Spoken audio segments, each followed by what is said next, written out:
And then the fourth one is just a.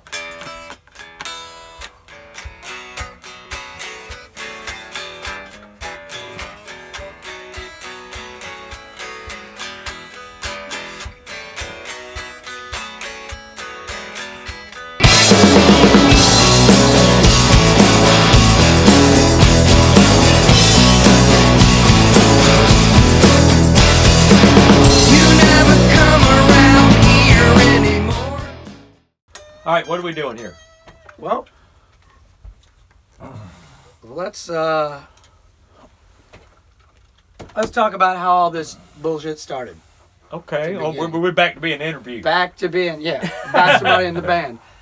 No, but I remember after the podcast that we did, I know you two guys hadn't seen each other in a while, and I was How like, long had it been, Jeff, since Like we... fucking 95 or something. No, we did the. I saw award you when we show. did that award, when we got the Lifetime Achievement, I think in 2008, we got the Lifetime something Award like that. thing from the Americana. That's the last time I'd seen you. and I hadn't seen Jeff in 30 years or whatever. Ooh, good Lord. Maybe So longer you than were that, like since he 6, disappeared. 7 last time you saw him, yeah. But I know Warner and I had played, I mean, we did some long players gigs together. I sat in on one of the band. Which was great. I was actually watching that with my grandson yesterday, and he recognized you this time. It's the Music City Roots thing. That was Yeah, cool. he loves that song. Back in Town. So. Yep. Yeah. But when Frank and I were talking about getting together to do a podcast, I called Warner and I was like, hey man, and just threw the idea by you. And of course you were like, and I was like, I'm not asking you to get a hold of anybody or anything. I'll take care of all of that. And Dude, I gotta be honest too, when you called me, we haven't worked together a lot. right. I am a fan. I love your singing, always have. I always thought, didn't know you were a drummer. Always thought of you as a rhythm guitar player that sang, you know. Didn't realize what a musician you were, what a studio guy you were. But I was just like, oh man, I'm talking about the old days again. I don't know that I want to do that.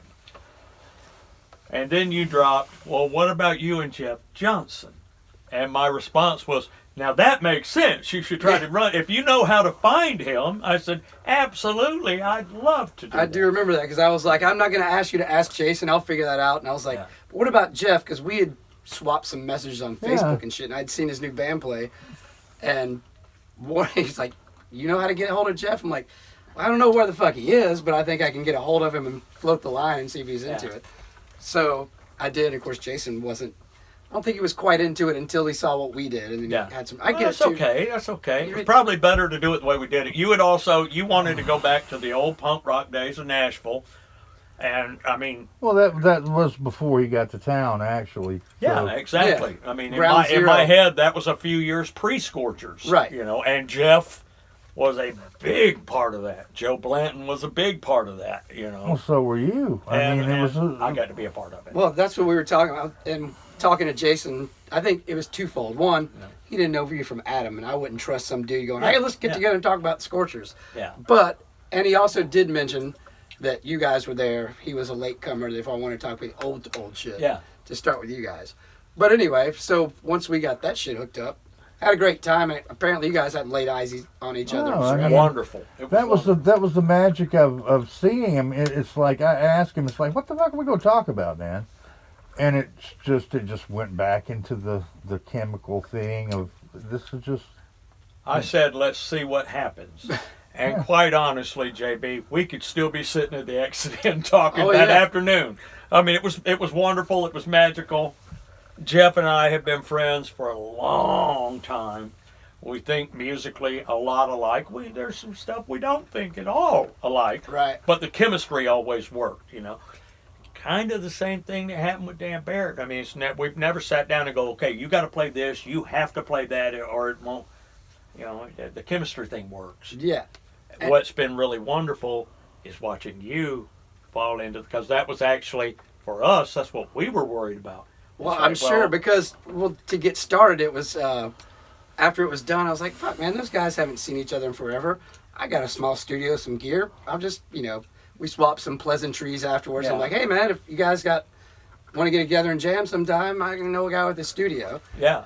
And then I guess you guys got together and talked after that. Well, we talked about it, and it was just like, let's get together and jam. right? Jam. Again, sounds fucking horrible. Jeff's not a jammer. I'm not a jammer. I don't think you're a jammer. Not a jammer. Let's jam. And when we finally got together, which was wonderful, well, what are we going to play? And Jeff says, well, I've been working on this song. And away we went. Yeah, I wasn't playing fucking Purple Haze. Yeah, and I was thinking, even when you were coming over, I was like, well, shit. Now that I've set this up, I got no fucking idea what we're going to do. We're just going to get back there and scare at each other. And it was also the thing of like, okay, who's going to play bass? I know Jeff's playing guitar. You know, Jeff's a great bass player, but he wants to play guitar. You know, I get that. So it's like the three of us. It's like, well, if Jonathan's playing drum, you know, I'll play bass. And Jeff was like, no, it was just great to go, okay, show us your riff, Jeff. And one thing led to another. I do remember that where Jeff came in with a riff, and he was playing bass originally, the Power Trio, when we were just... we've never played a cover song. We never did shit besides... We immediately went to work on one of Jeff's tunes. So Jeff, I remember Jeff throwing the riff down and showing it to you on guitar, and then setting the guitar down and picking up the bass, and we kind of played through it. I plugged in a couple of mics, and we just went live. Yeah. Had to jam through a couple, and then I remember after 2 or 3 setting the guitar down and showing them, like, this is going to have 2 guitars. I was like, Jeff, why don't you just fucking play guitar? Well, just play 2 guitars and drums. Yeah. And then, you know, once we did that, I was like, oh, shit, this will work. Yeah. But it was wonderful for us because we didn't know. You've been in bands, chemistry, dude. Yeah. You know, yes, I like you. You're a really nice guy. Have no idea how we're going to work together. Yeah, and I didn't anticipate anything other than just maybe an afternoon of getting together and jamming. And you know how it is also with friends. There's nothing worse than, wow, dude, sorry, man, but you don't cut it, or I don't cut it. This is fun, but you're... Yeah, you can't do that. You know, that friends and music is hard, you know. Yeah. What Danny Baird said to me, well, Dan, what happens if I can't do a good job? I'll get another guy. Exactly. That easy. And we came into it with literally, there was no fucking plan at all. No, Jeff just had some riffs hanging around. I was like... But the chemistry worked. Your personality is a lot like mine and Jeff. You can hit the fuck it button real quick. You're chock full of smart assery. Absolutely. And do you smell it? That's sarcasm. You can smell it in the air. Dripping off the walls. walls. Sarcasm. But then, so I guess we tracked a bunch of stuff live just to put stuff down and kind of get an idea. Then went back and listened to it and like, we should, and then started, Started working on a record. Yeah. Which it was like, okay, we got a pile of ideas. Let's start working. With no real plan. And I remember we had maybe 4 or 5 things done where you guys would play guitar, we'd put down a click or some kind of shitty loop, and Jeff would play bass, you guys would go away, and then I'd put down some drums and figure out what the fuck, because actually when we were writing the first song, or trying to attempt to arrange the first song, we didn't have any idea on who was singing, we didn't have any plans, literally into the recording. Just riffs, Like, is anybody going to sing that? Who wants to sing? Anybody got any ideas?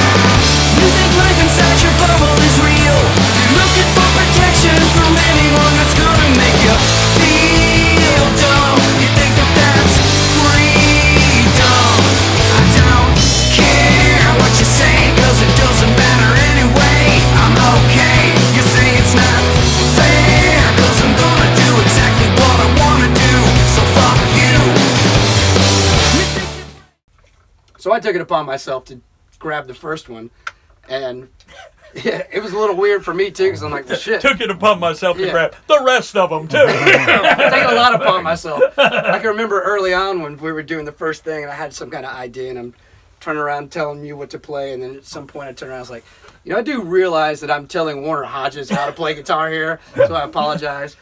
But yeah, it was weird because you don't ever know what people have in their head with the music that's going. I personally, I think Jeff was this way too, but he can speak for himself. when I heard the first thing with you singing, I was overjoyed because everything I've done, everything I've been a part of for the last 15 years has been Dan, Jason Ringenberg, Joe, or myself singing.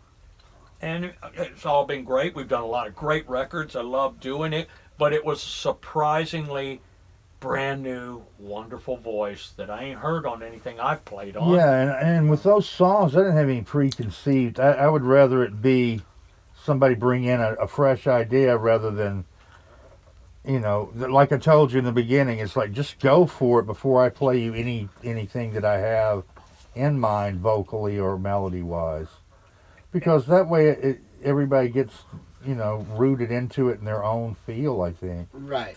Well, to be fair, a lot of people say that shit, and then you bring your own ideas, and they're like, I'm thinking a little more like this, But sure. it was, Absolutely. So that's my hesitancy. I was like, he says he doesn't have any ideas, but I bet he's got some ideas. So I hope whatever I put down is at least as good as whatever you're thinking in your head, And I knew my vocal range is higher than a lot of shit, so I was like, how's it going to sit in here? Yeah. Blah, blah, blah.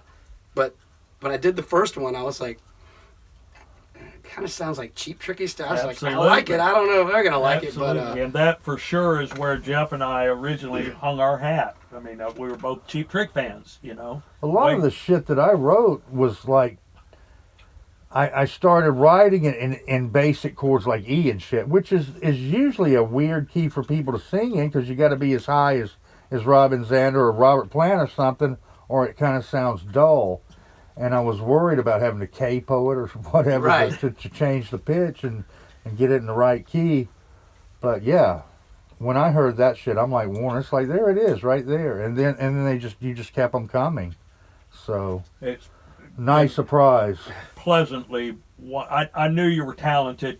I didn't expect what we got. Yeah, again, we had never really worked together. Yeah, we played extremely. gigs together, but when you start writing songs and trying to get in there and bang it out, And you know how there's that, oh man, damn, that isn't the way the song goes, There's been none of that. Yeah. Which Luckily. has been great, The thing with my rockabilly tune that I brought in, and in my head we had a Dave Edmunds thing, and when you played me the vocal, it was like, how in the hell did you end up over here singing it, That was the one I was magnificent. That was the one I was most freaked out about because I was like, started Dave Evans and it's turned into fucking Slade or something at this point. Fantastic though, because it wasn't my mind's eye of where you were going to sing.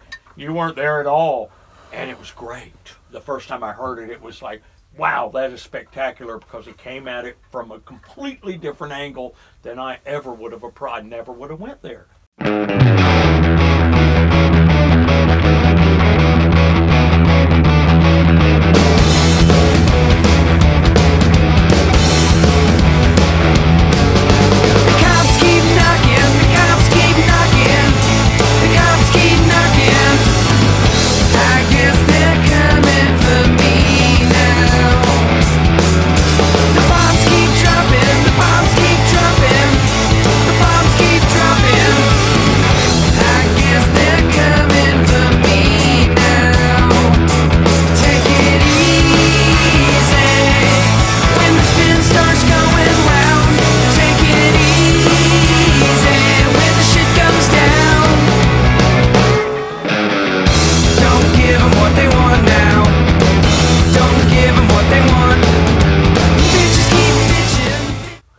It was magnificent. Part of that is my shortcomings because I was like, I don't have any of that rockabilly shit really in my repertoire.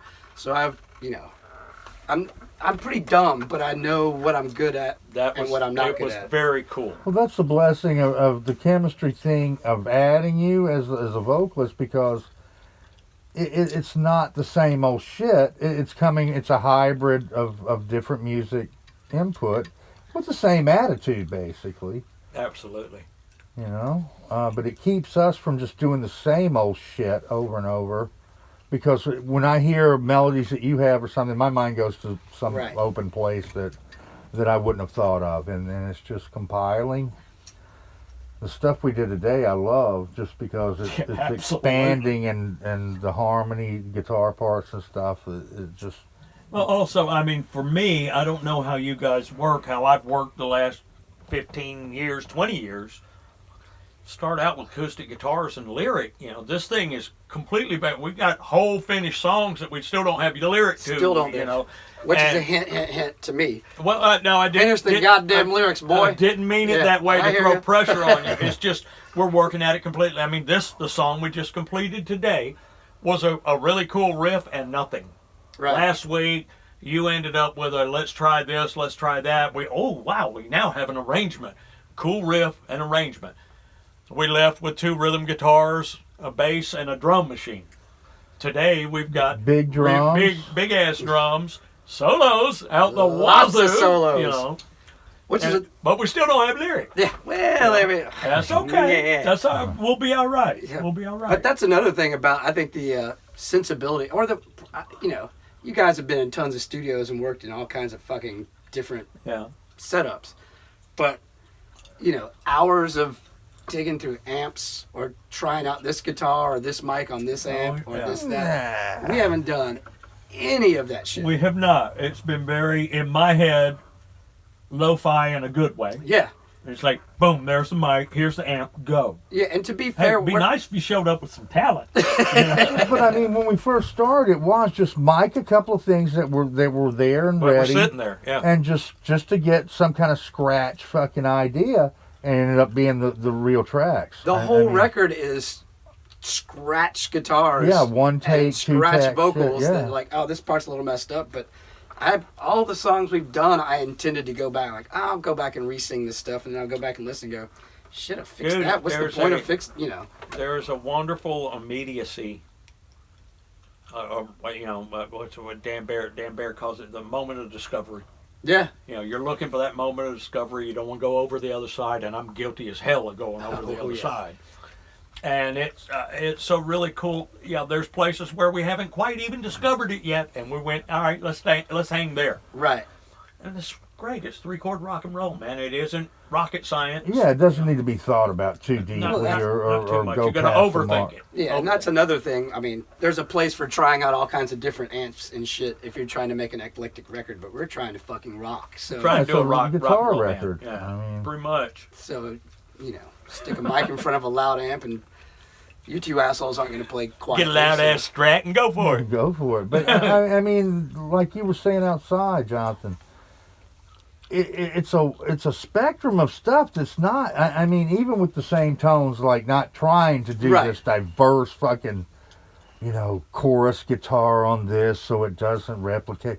It's just we're just banging them out, but they still all have different grooves. I think that's the thing is the tones are constant through most of it, but the grooves are all over the fucking place up to this. We're like, I think 6 or 7 in having vocals and shit on. And there's, hell, we even got a ballad on there, Absolutely. Yeah. which that was the Absolutely. scariest. And you were scared to death scared of the it. shit out of me. It Yeah, 'cause sounded it was great. just you've never been there before. You've never went there. When you And guys, I remember Jeff brought the lick and you guys sat facing each other and played the acoustics together and it was swimming off each other. I was like, fuck, man, this sounds like the Stones country. Absolutely. Jeff threw his lick in there. And then I'm kicking back going, okay, fuck, G, C, and D. I am fucked.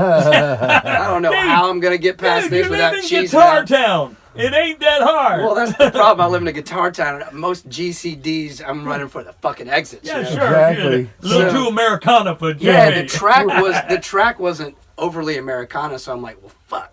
The track sounds good, so the only thing that's dude, going to it- fuck it up is me at this It's point. literally, reference Exile. You get your news from the salesman. You get your music for free. You get some money from the boss man. You get down on your knees. You're not getting any younger. You're not going anywhere. You sit alone and you wonder if anybody cares. And it's easy to forget sometimes that this is just a ride, and you can get off anytime you like. So when the darkness finally finds you,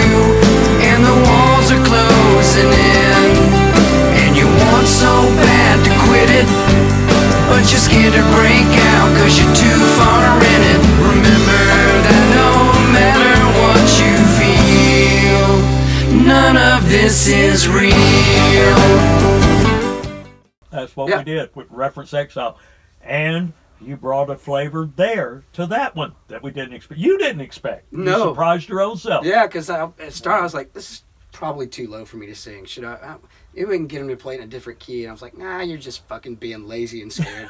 So fucking sing it low and see what it sounds See like. what it sounds like. And it came out. And to your point, Yeah. the more low songs you have at this age, the better when you're Dude, playing you're live. going to have enough stuff way up here Yeah. that it's like, man, I've got a cold tonight and I got to It's a sing that. resting point. Yeah, I exactly. found myself early in my career with shit like that. You go back in those Absolute- old dude. songs like, oh, Throw no. yourself under the bus. You get out there doing a month a date and it's like, damn, I'm sick. I got a cold and people are expecting me to sing tonight. Again, it's cool because the record, I don't know, there's some straight four on the floor kind of punk rock stuff. There's that boogie woogie groove that you talk about. Yeah. Then there's that nasty slow ZZ Top kind of shit going on. Absolutely.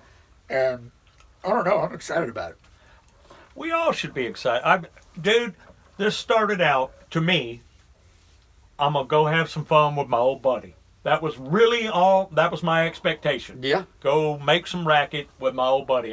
Wasn't no deeper than that.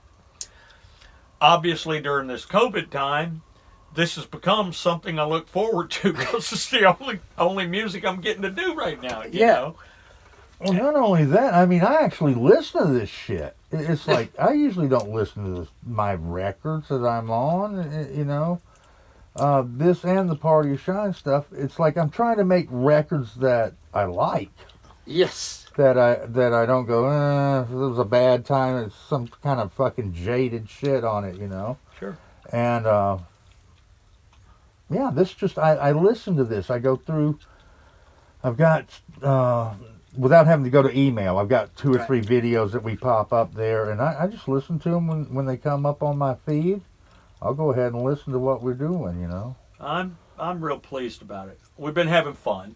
Yeah. Which to me, first and foremost, fun factor's got to be there. We can all go back to the fucking house, you know. If it ain't fun, why do it? You know, ain't like we're gonna get rich doing this shit. But it's great to have fun and actually be productive we're- and something, you know. We're having a great time. I genuinely look forward. My wife looks forward to me getting to come over here, you know, because I ain't getting to play anywhere else. Yeah, well, so. that's the thing about like music and shit. Just creating something feels great when you something from nothing, and if you're proud of it and you had fun while you were doing it. Absolutely. Those are the best, you know, the best way to be in a band or whatever. Absolutely. And there's been, I mean, they coming up with the name, De Piratas, coming up with a picture, you know, as opposed to the band meeting and the 7,000 emails to come up with a damn picture. We posed for a picture at your table and had it done in 3 minutes and went, cool, that works. We Jeff come and up- his camera phone. come up with a damn name. We did bat that around for a long time, but when Jeff threw out De Piratas of Pirate Blood, I'm in. Sign me up. Yep. You know? That's all we are. Musicians ain't nothing but pirates any damn way. So You got that right. And to your point, it has been, we sort of got lucky on the timing because, absolutely. you know, the fucking music business, unless you're recording, you ain't doing shit. No. Nothing. There's nowhere you can go play. But we're ready now Yeah. when they open it back up. And Don't forget the our band meetings. Or we haven't been. Oh, yeah. Well, Jonathan said, didn't the Eagles have a song, Take It Easy? And we all said, Oh. that's it. Go Yeah, for this it. is our one band meeting. It was like, what do you want to call this song? And you're like, well, you say Take It Easy in the chorus. The Eagles, don't they have a song called that? And That's we all good shout enough and go, for me. That's perfect. So our band meetings last, I don't know, 45 seconds. 45 seconds max. Yeah. You don't want to get too deep with a band No. meeting. So the decision making process, it's almost like a fuck it, not like I'm not interested, but like, yeah, fuck it, whatever. Dude, 3 chords in a cloud of dust. It Yeah. ain't any deeper than that. It don't need to be. And rock and roll music's supposed to be fun. We're going to have fun doing it. Otherwise, why do it? Yeah, because we ain't gonna get rich doing it. No. We We're might going to just be all stay- right. We're going to have some fun. We'll make a little coin off it, hopefully, but it's 3 chords in a cloud of dust. It ain't any deeper than that. Doesn't have to be rocket science. It's too bad we ain't going to find a cure for cancer tonight. We're going to make some rock music. That's what we're going to do. Yeah. What we can do. Maybe we can cure cancer with our own specific form of rock with this record. You never know. Spreading joy, dude. We might hit that theoretically fucking wave. Theoretically, we hopefully spread some joy. Yeah, it's working on positive cells in your body, if nothing else. There you go. Well, fuck yeah, I think we got some stuff. Right now.